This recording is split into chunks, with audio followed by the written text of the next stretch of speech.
My name is Jimmy. What's up, you guys? Jimmy here, back at you with another review for Teen Wolf Season 5. And this is the 5th episode, titled A Novel Approach. Now, this episode, I would say, is a very interesting episode, but unlike last week's episode, there were a couple things that I just didn't really like in this episode. First being the scene between Theo and Malia, which, just like the Parrish and Lydia thing, it seems forced.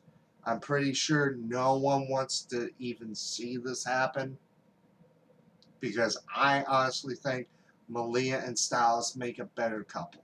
I mean, I much prefer that than Styles and Lydia, even though it seems like they're making Styles kind of reacting to Lydia more in this season than they have in the past couple seasons. So, just one thing I wanted to point out.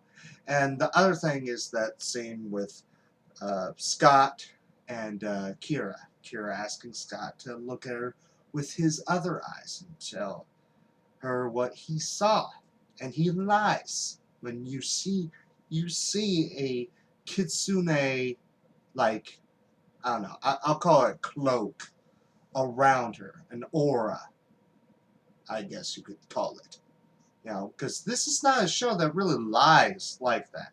I mean, the show has a knack for it, and I'm not talking smack about it at all, considering that I'm a fan of that show, is Supernatural, because they're always lying. They'll lie to each other, then later down the line, they'll admit the truth. But, for a show like this, it was kind of weird to see that. But, with the dislikes, there were my special likes in this episode.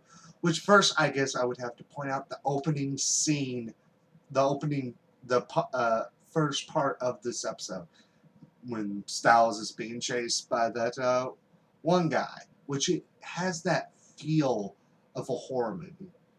And I'm a person that really loves my horror. Good horror at that. So I thought it was kind of cool, because this is a supernatural-based show where wolves are supposed to be scary. And just afterwards, Styles getting all creeped out, like so tense, almost like it really did affect him in a way. And another thing is what this episode was about, because this episode was about giving us more of a idea of who these Dread Doctors were. So I thought this was interesting, because I mean, you gotta know your villains in a show, and to find out that they were once human. So I guess now they're more monster than human, I guess.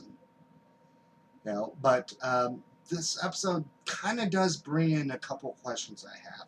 And this is spoiler alert if you have not watched the whole entire episode.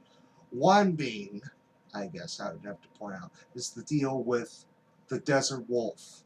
Because we saw Malia re-experienced a memory that the Desert Wolf had shot at her family when they were in the vehicle, and there was the crash, and she went off to live in the woods as a were-coyote. I'm kind of wondering what was the reason for her to do that. That's something I would kind of want to see answered.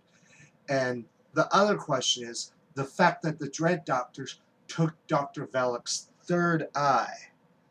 I wonder, what do they need that third eye for? I mean, and it kind of brings up the question, this episode brought up the question, what is going to be a success to the Dread Doctors?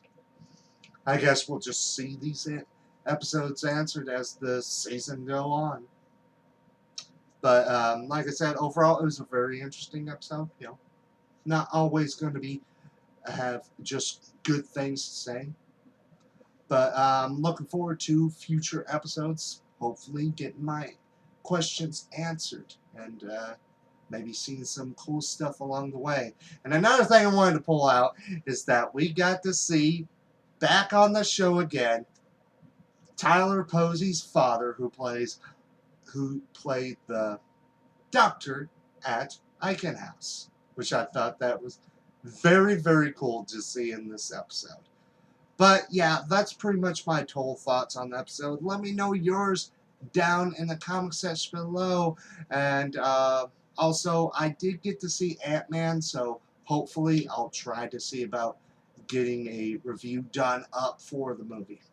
Because, you know, I don't want to be a guy that only does TV show reviews.